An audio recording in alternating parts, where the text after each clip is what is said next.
Okay, shall we start? So today we are going to discuss about approach towards a patient who presents with common CNS problem. For UG purpose, we need to know approach to CVA.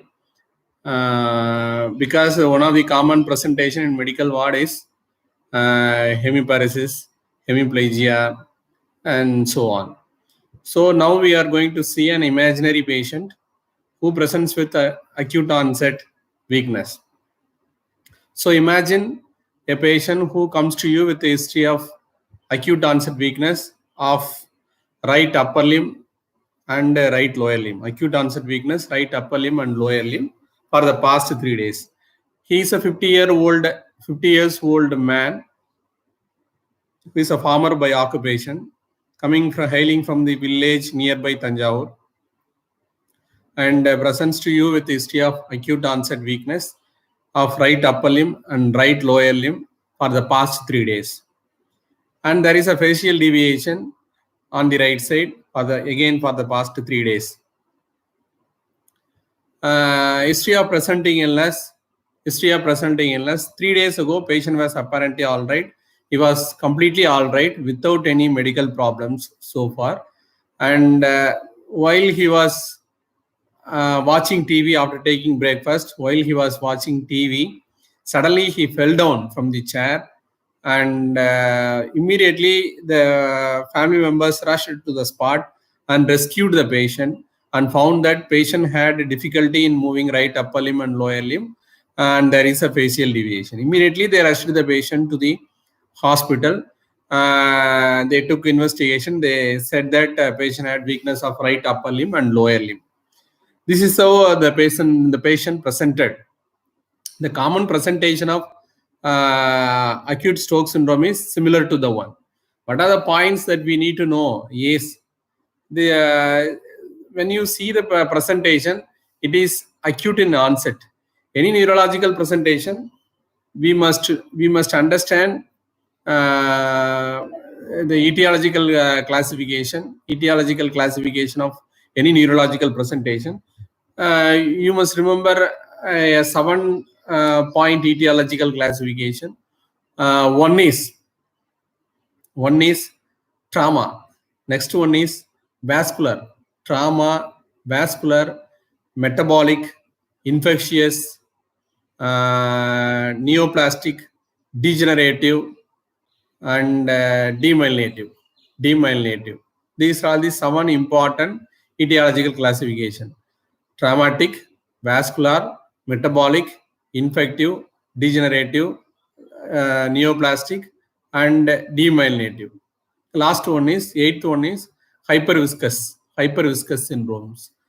Based on this etiological classification, you can classify any type of disease, not only CNS.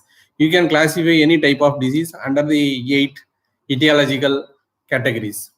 So we must see one by one. Among the classification, we can find only few conditions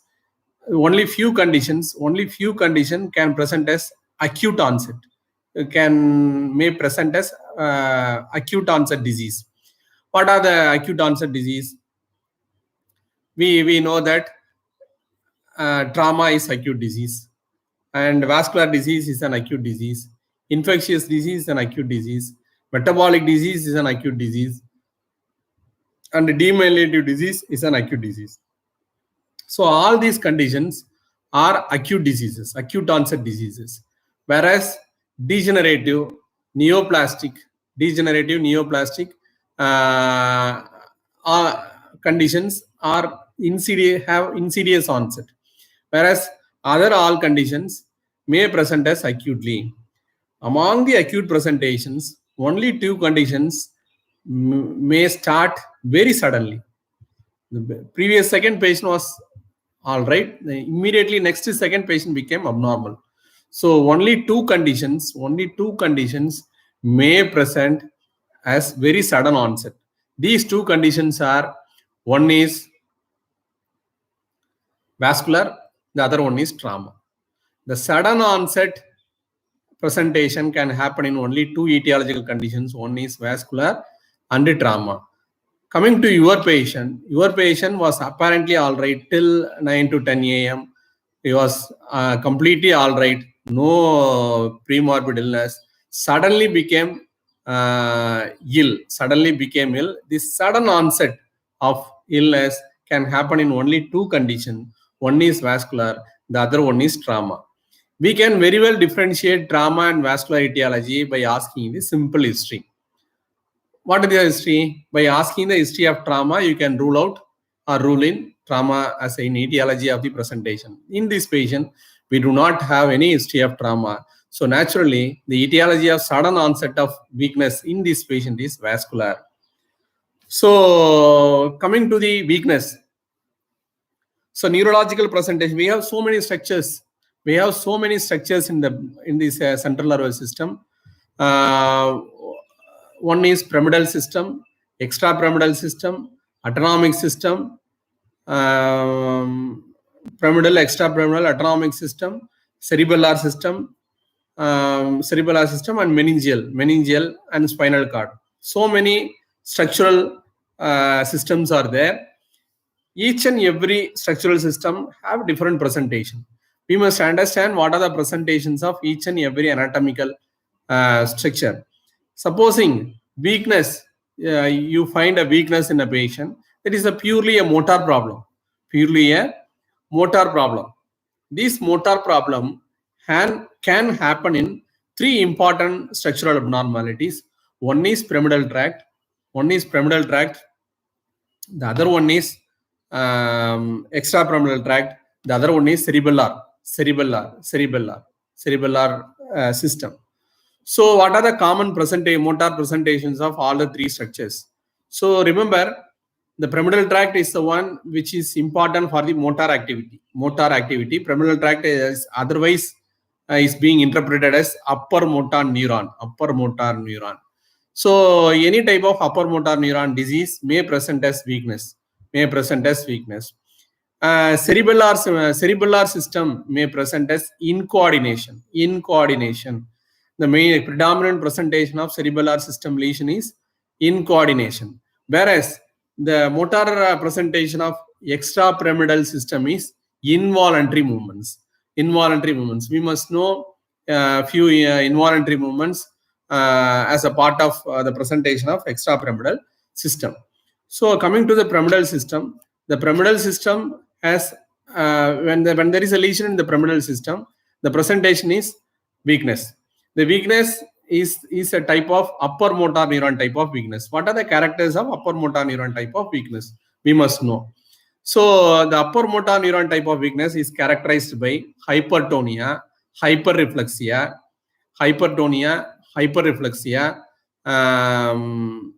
no muscle wasting, no fasciculation, no sensory abnormality, clonus will be present. These are all the some of the presentation. Clasp knife type of rigidity. The presentation of the hypertonia, hypertonia is clasp knife rigidity.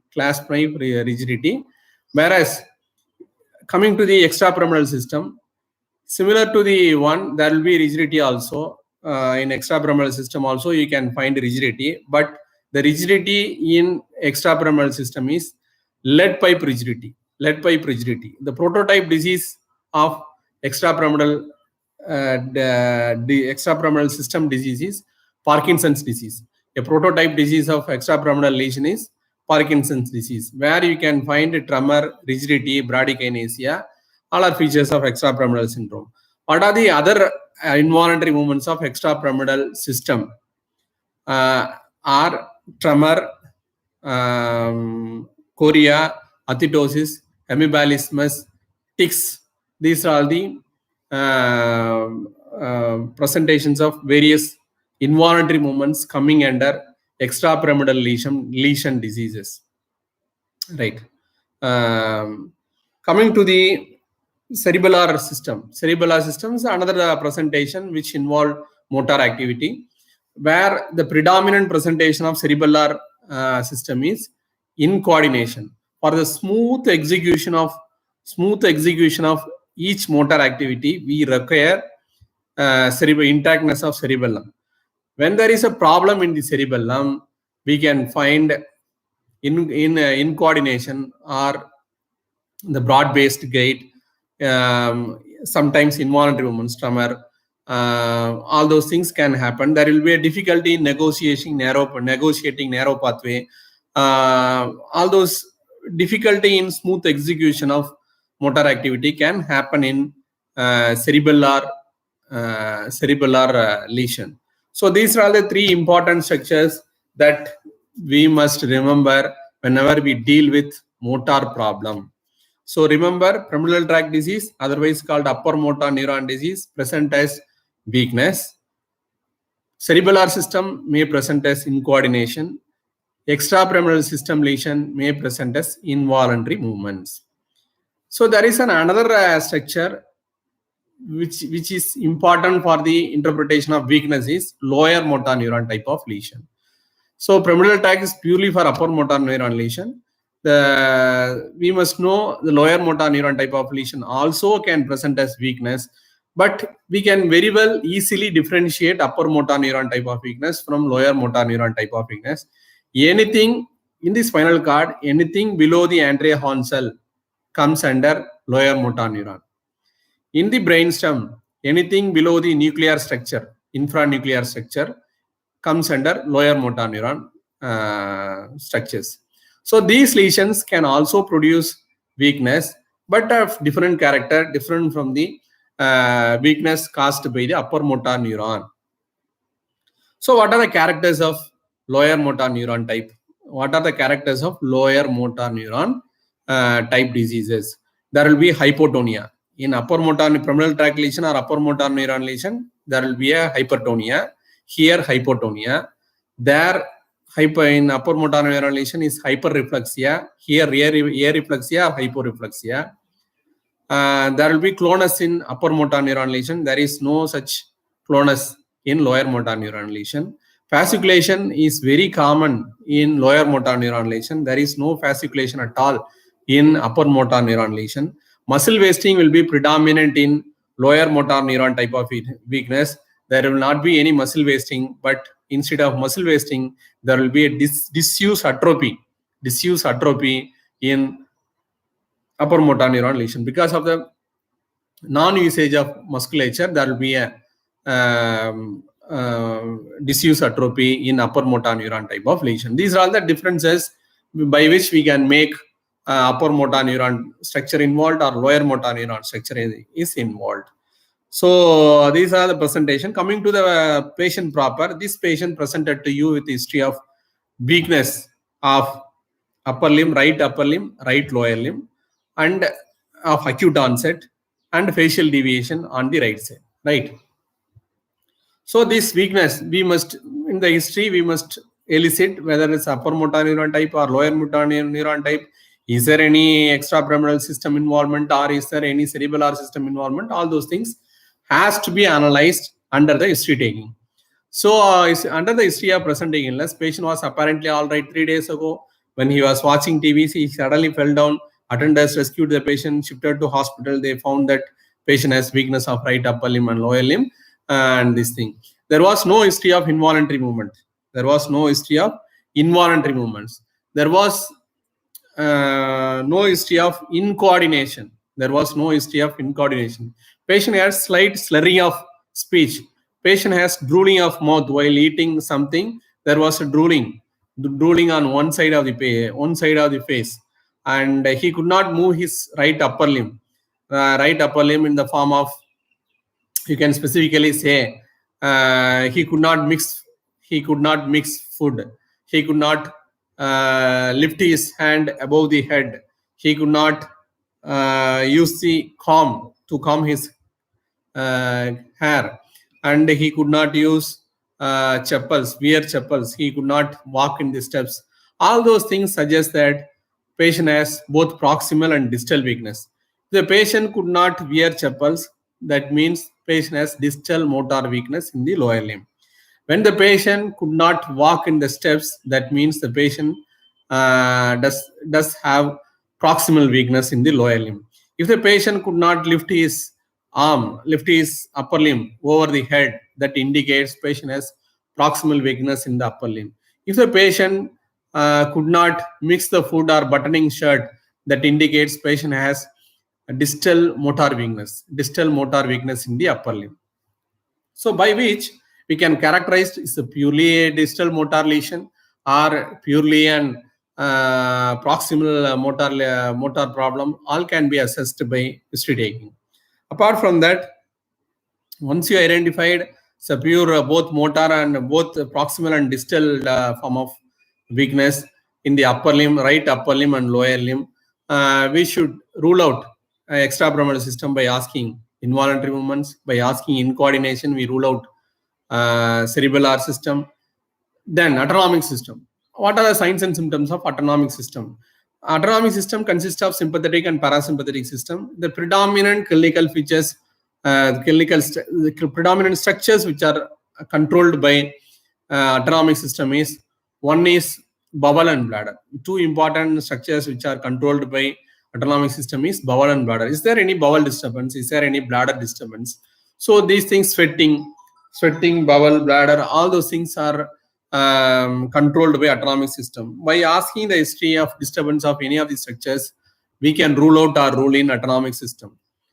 For we mentioned upper motor neuron, we discussed lower motor neuron, we discussed extrapyramidal, we discussed cerebellar, we discussed autonomic system. Then coming to the spinal cord structures.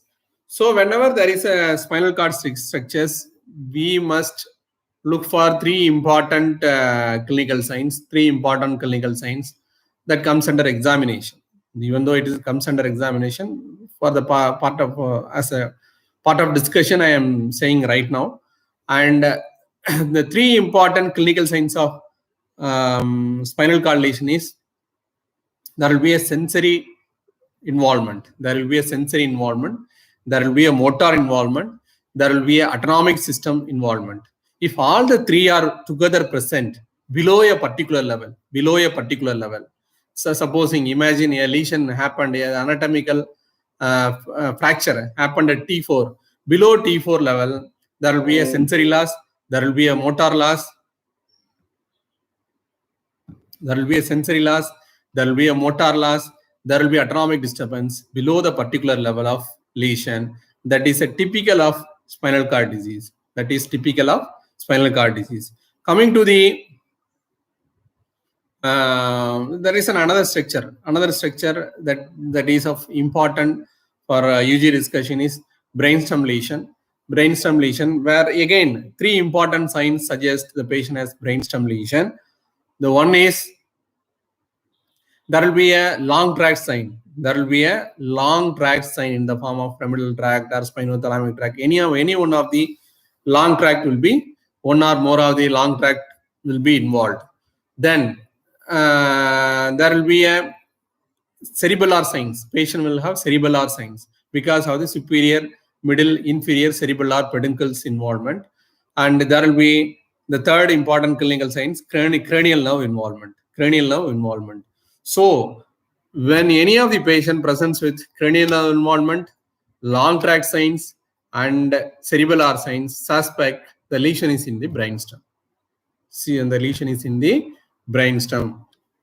So by asking all this history relevant to the structures, relevant to the etiology, we can come to a conclusion that what could be the etiology, what are the structures involved. So in CNS, when you deal a patient with the CNS, you must answer two important questions. What is the lesion and where is the lesion? What is the lesion? Vascular lesion. Where is the lesion? For which we need to know the anatomical structures and each and every presentation of each anatomical structures. So the pyramidal tract starts from the cortex and goes up to the anterior horn cell. So which part of, once you identify it is a problem of pyramidal tract, which part of pyramidal tract is involved?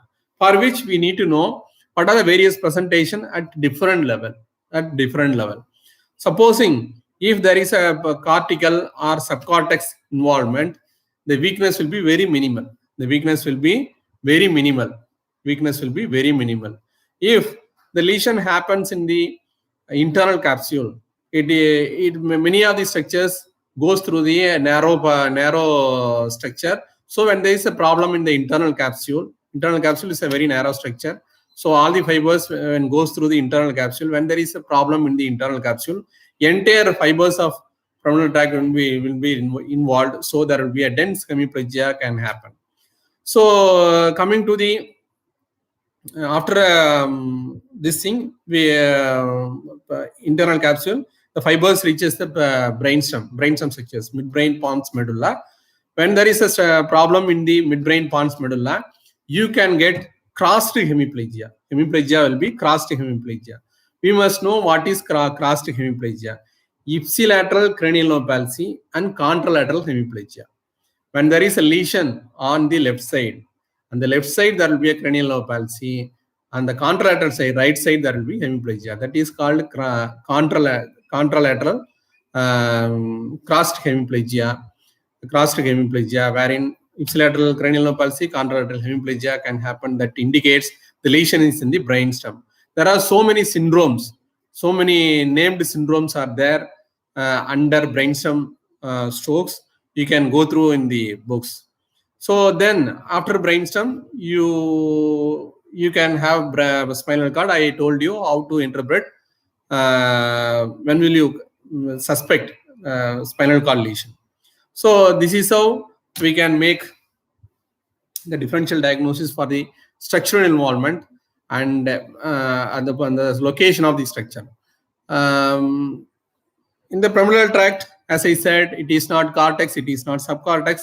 Most likely, it could be at the level of internal capsule, because all of a sudden upper motor and lower motor and facial nerve palsy, all these things happened in this patient all of a sudden. So this could be a internal capsular lesion on the opposite side, because there will be in the medulla there will be a decussation. Right side fibers comes to left side at medullary after medullary decussation. Left side fibers come to right side after medullary decussation.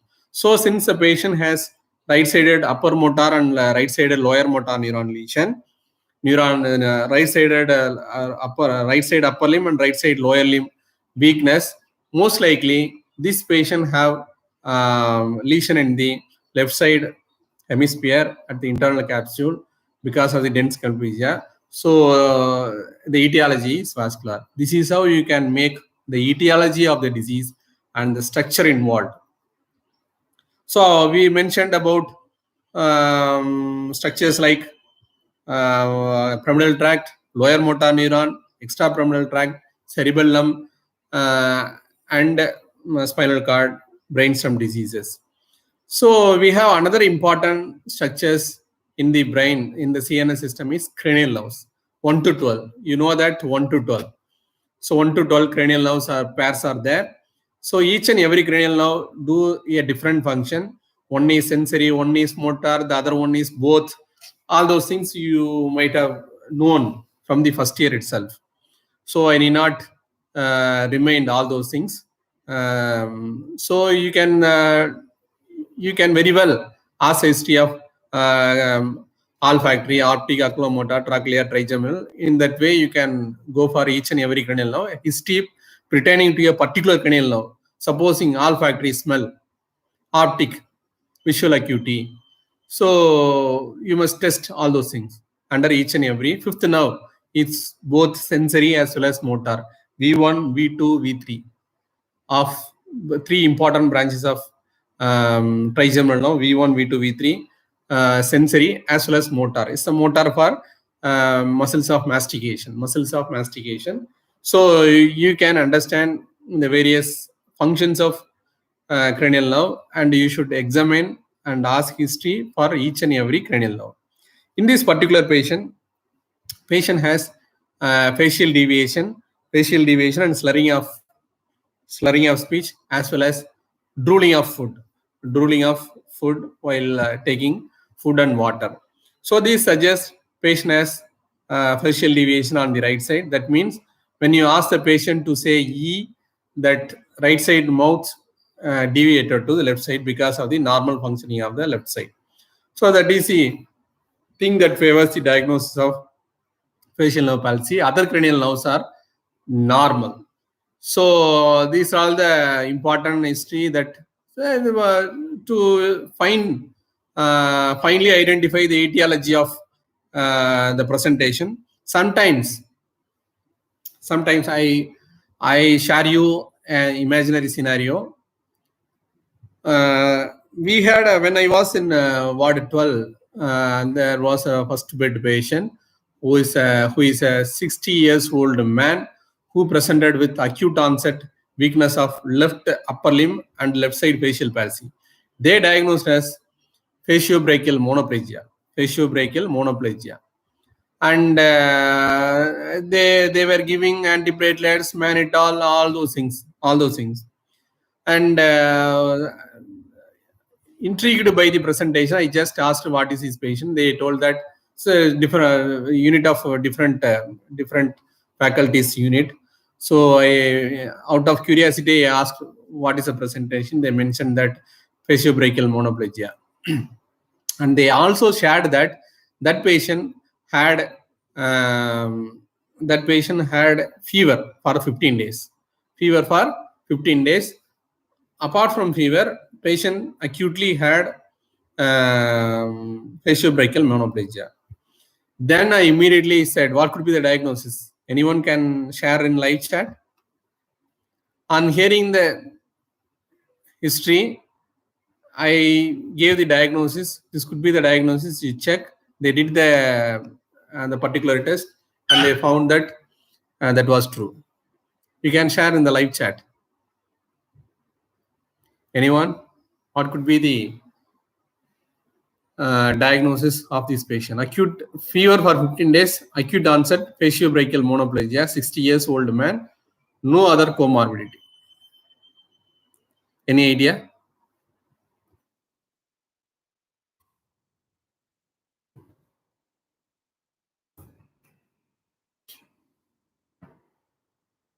Audible?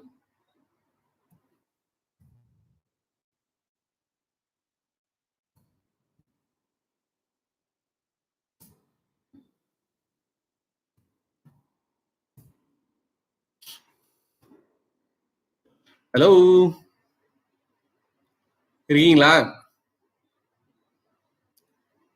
So this is a patient. The diagnosis I shared with them was patient had acute onset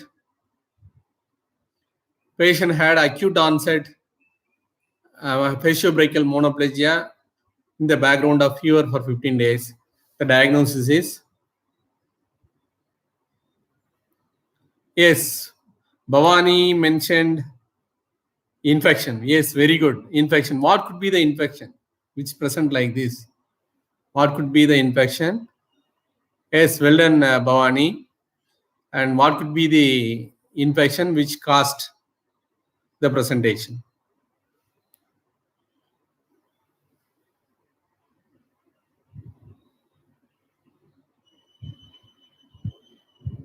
Any idea?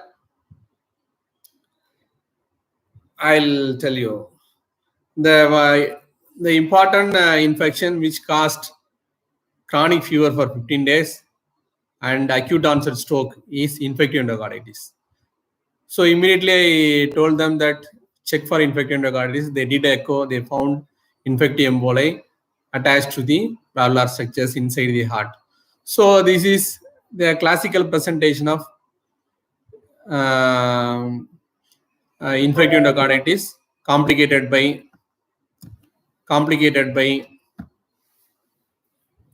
acute onset stroke. So you should remember this scenario. So when the patient has acute onset weakness in the background of chronic fever, you should not always remember it is vascular. It could be due to infective emboli, also infective endocarditis. So this is another scenario. In the past history, there was no diabetes, hypertension, in the past history of TAA, past history of CVA, no history of seizures, all those things. In the past history, we must elicit history of diabetes, hypertension, past history of CVA, TAA, all those things under past history, because all these conditions are vascular risk factors to develop thrombus inside the vascular. So you must elicit those important histories. Apart from that, diabetes can be complicated by hyperglycemia as well as hypoglycemia. Hypoglycemia, one of the close differential diagnosis for hemiplegia.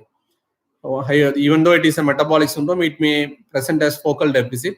So hypoglycemia can present as focal deficits. Similarly, hyperglycemia can present as hemichoria, involuntary movements. Hyperglycemia, high blood sugar. Hyperglycemia can present as involuntary movements in the form of hemichoria. So we must understand.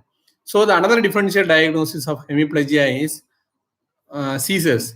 Once a patient develops seizure, acute onset seizure for throwing for a few minutes, following which the side where fits happened, that side will go for temporary paralysis. That paralysis is called TORS paralysis, which closely mimic acute onset hemiplegia. So remember, hemichoria in hyperglycemia and hypoglycemia in diabetes, and the third one,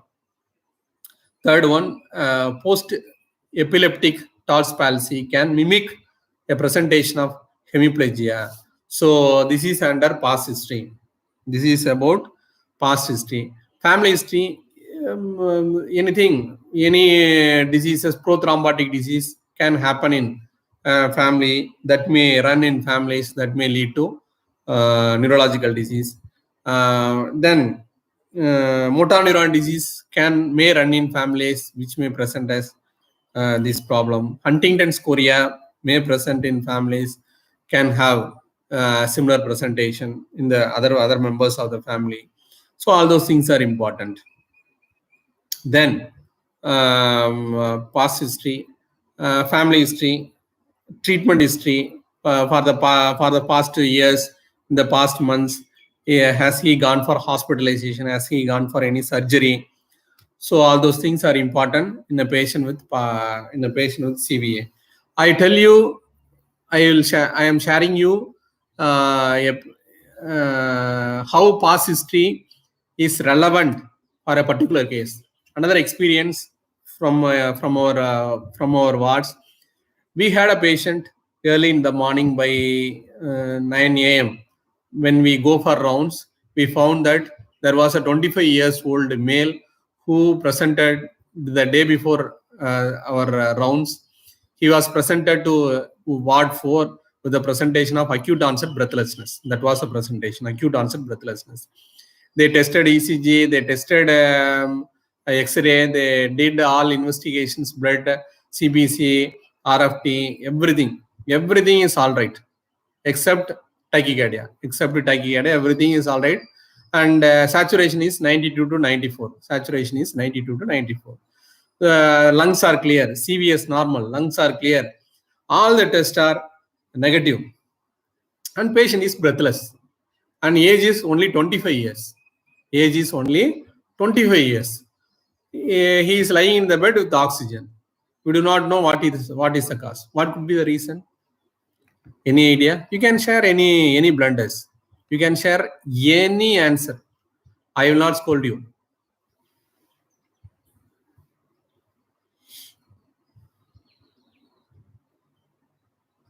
யாரோ bad பாய்னு ஒரு answer அனுப்பியிருக்காங்க. யாருப்பா அந்த bad boy? ஒரு answer, இதுக்கு ஒரு answer போடுப்பா. Bad boy. I don't know who is the bad boy. Bhavani, answer.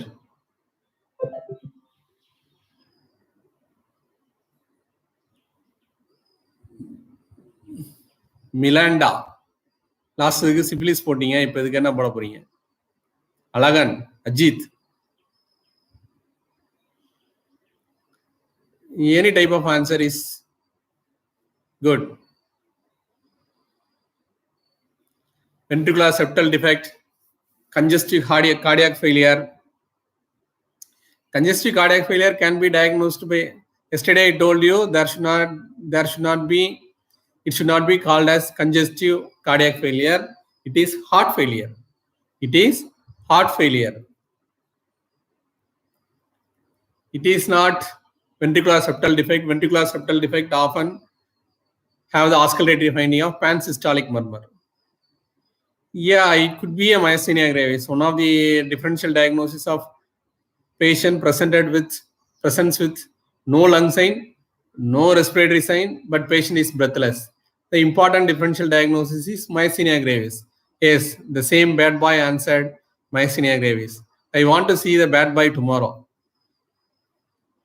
Brainstem lesions involving respiratory center. Okay, right. Neurological disease. Neurological disease can present as trauma, no trauma. Rubiga. Rubiga is right answer. It is pulmonary embolism. Yes. Rubiga gave right answer. It is pulmonary embolism. Guillain-Barré syndrome is another differential diagnosis. So remember, when the patient presents to you with the history of acute onset breathlessness or sudden breathlessness and lungs are clear and heart is clear, you must think of neurological disease. You must think of neurological disease in the form of Guillain-Barré syndrome, brainstem lesions, or myasthenia gravis, or neuromuscular junction diseases, anything else. Snake bite, OPC poisoning, snake bite, all those things can be considered in a patient with clear lungs, normal heart, but patient has breathlessness. Apart from that, you can think of metabolic acidosis. Metabolic acidosis may present as breathlessness even though lungs and heart are clear. Right? So remember, pulmonary. This patient diagnosed to have pulmonary. How I made the diagnosis of pulmonary embolism is a question. It's an interesting point. So while going for rounds, the guy was 25 years old. Over the abdomen, there was a scar, linear scar in the mid abdomen from the epigastrium just below the umbilicus. So I asked the history, why you had this surgical scar? He mentioned that he had an abdominal surgery. So I asked him, what was abdominal surgery? He told that something was blocking in the blood vessel that was removed. So we immediately asked them to bring the records. We found that there was an abdominal angina, superior mesenteric artery syndrome. There was a bowel dissection happened in the past. So 2 years ago, that happened 2 years ago from the presentation. 2 years ago, this patient had sudden onset abdominal pain. They found that abdominal artery occlusion by the thrombus. So which was not completely evaluated, and patient was discharged, and suddenly he presented with breathlessness. So what I thought was, why can't it be a same thrombus, same thrombotic mechanism accrued at the pulmonary vessel? So we thought in that way. So we thought this could be a pulmonary embolism. So we checked the patient with the echo. Echo found that echo confirmed the diagnosis of pulmonary embolism. So past history is very important. That gives enormous clue towards a particular presentation. You must elicit past history. So treatment history, past history, family history, then personal history. Smoking can cause stroke, because smoking is a risk factor for the vascular disease. Smoking is a risk factor for vascular disease. So smoking history has to be asked. Alcoholism again can present as a neurological disease. What are the neurological disease present as alcoholism? Neurological disease present as alcoholism. The neurological presenting feature of alcoholism is neurological disease. What are the neurological disease caused by alcohol ingestion? Come on. Very simple. Neurological diseases caused by, yes, very good. Wernicke's encephalopathy, Satya Selvan. Wernicke's encephalopathy, very good. Vignesh, Wernicke's encephalopathy. Kanimuri, Wernicke's. Rubiga, delirium tremens, excellent. Then anything else? Good. Anything else?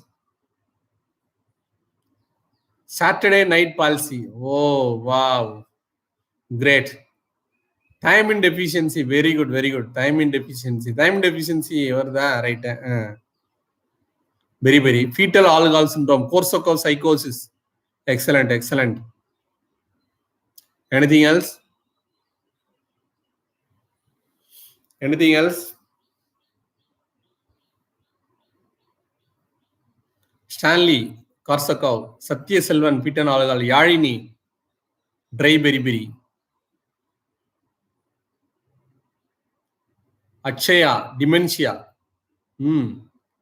Alcoholic neuropathy, peripheral neuropathy, Prasanna, very good. Peripheral neuropathy, very good. Then, apro.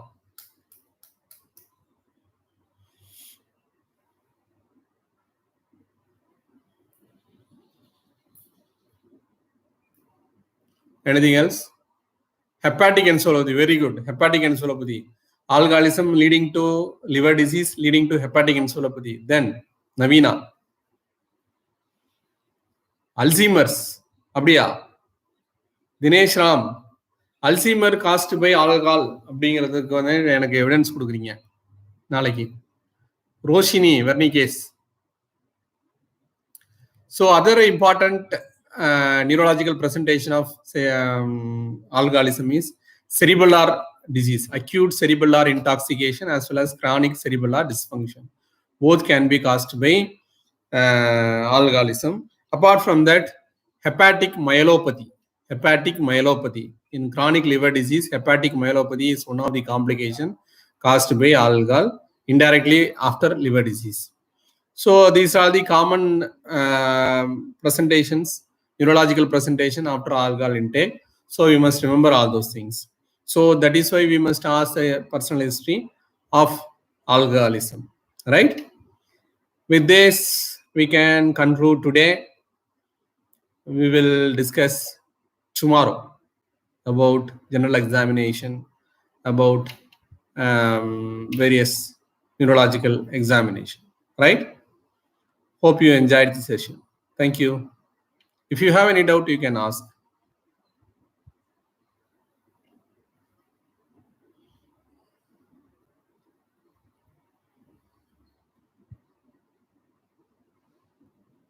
Or shall we close? Thank you. Thank you all. Thank you very much.